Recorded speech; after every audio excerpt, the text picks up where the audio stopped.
Assalamualaikum warahmatullahi wabarakatuh. Alhamdulillahi rabbil alamin. Lagi dan lagi kita bersyukur kepada Allah Subhanahu wa taala atas segala nikmat yang Allah Subhanahu wa taala telah berikan kepada kita. Tidak lupa juga kita berselawat kepada Nabi kita Muhammad sallallahu alaihi wasallam. Allahumma salli ala Sayyidina Muhammad wa ala ali Sayyidina Muhammad. Hari ini kita akan menceritakan kisah-kisah tentang Nabi sallallahu alaihi wasallam dan kisah para sahabat Rasulullah sallallahu alaihi wasallam. Dengan mendengarkan kisah ini akan menambah ketaatan kita kepada Allah Subhanahu wa taala dan Rasulnya, dan menambah kecintaan kita kepada Allah dan Rasulnya. Sebelum kita menceritakan kisah ini, jangan lupa di subscribe, like, komen, share konten ini. Kisah tentang mengorbankan harta dalam keadaan memerlukan harta itu dikeluarkan oleh Ibnu Jarir dari Sahal bin Sa'ad radhiyallahu anhu, katanya, seorang wanita datang menemui Rasulullah sallallahu alaihi wasallam dengan pakaian burdahnya, kain selimpang yang dibuat dari kain bulu yang berkait di tepinya. Wanita itu berkata kepada Rasulullah SAW, "Ya Rasulullah, aku datang kepadamu dengan memakai pakaian ini." Rasulullah SAW pun mengambil burdah itu karena baginda SAW pun memerlukannya lalu memakainya. Seorang lelaki di antara sahabatnya melihatnya memakai burdah itu dan berkata, "Ya Rasulullah, alangkah bagusnya, biarlah aku memakainya." Rasulullah SAW pun bersabda, "Ya." Ketika baginda SAW meninggalkan mereka, sahabat-sahabat lelaki itu telah mencacinya.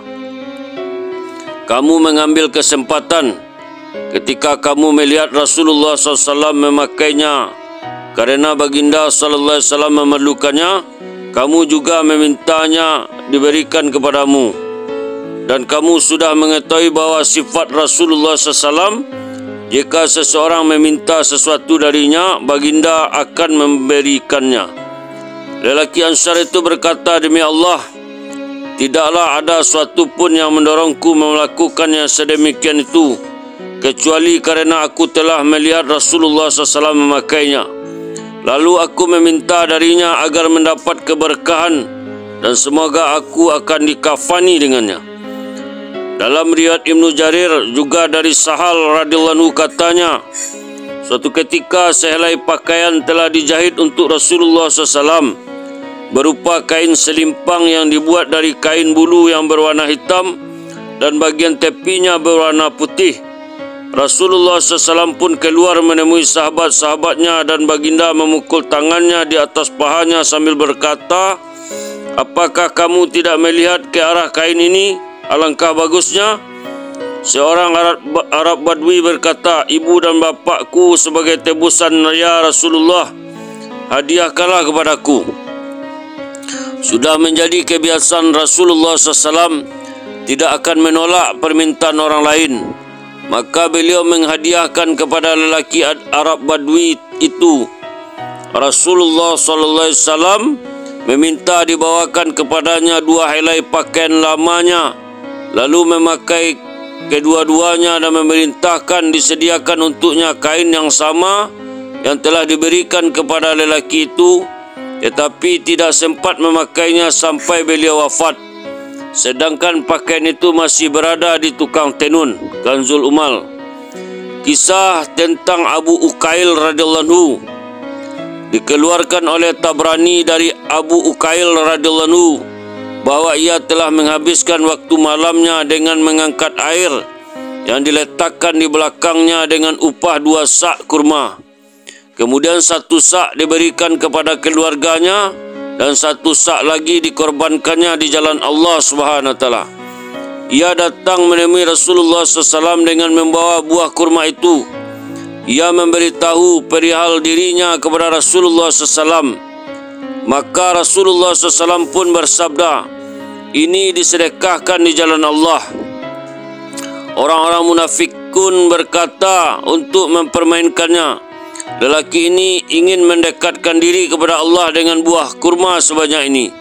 Maka Allah Subhanahu wa taala mewahyukan ayat berikut yang artinya, orang-orang munafik yaitu orang-orang yang mencela orang-orang mukmin yang memberi sedekah dengan sukarela dan mencela orang-orang yang tidak memperoleh untuk disedekahkan selain sekedar kesanggupannya. Maka orang-orang munafik itu menghina mereka. Allah akan membalas penghinaan mereka itu dan untuk mereka azab yang pedih. Kamu memohon ampun bagi mereka atau tidak, kamu memohon ampun kepada mereka adalah sama saja. Kendati pun kamu memohon ampun bagi mereka 70 kali, namun Allah sekali-kali tidak akan memberi ampun kepada mereka. Yang demikian itu adalah kerana mereka kafir kepada Allah dan Rasulnya, dan Allah tidak memberi petunjuk kepada kaum yang fasik. Quran Surah At-Taubah ayat 79 sampai 80. Dalam riwayat Al-Bazar dari Abu Salamah dan Abu Hurairah radhiyallahu anhu, katanya Rasulullah SAW telah bersabda, berkorbanlah kamu kerana aku ingin menghantar satu jemaah keluar. Abdurrahman bin Auf radhiyallahu anhu datang dan berkata kepada Rasulullah SAW, ya Rasulullah, aku mempunyai 4.000 dirham. 2.000 dirham aku berikan kepada Allah sebagai pinjaman untuk memperoleh ganjaran, dan 2.000 lagi untuk ahli keluargaku. Rasulullah SAW bersabda, Allah memberkatimu atas yang telah kamu belanjakan. Allah memberkati juga apa yang kamu tidak belanjakan. Seorang lelaki Ansar telah menghabiskan malam dengan bekerja keras untuk mendapatkan upah sebanyak 2 sak kurma, lalu datang kepada Rasulullah SAW dengan membawa buah kurma itu dan berkata kepada baginda sallallahu alaihi wasallam, ya Rasulullah, aku hanya memperoleh 2 sak buah kurma, 1 sak untuk Rabbku dan 1 sak lagi untuk ahli keluargaku. Orang-orang munafik menertawakannya dengan kata-kata, ia bersedekah seperti Ibnu Auf, semata-mata kerana sifat nifaknya.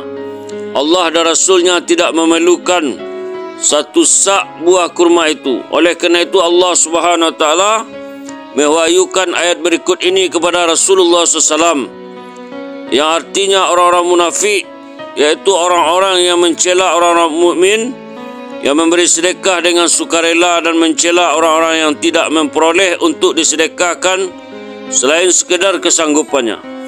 Maka orang-orang munafik itu menghina mereka.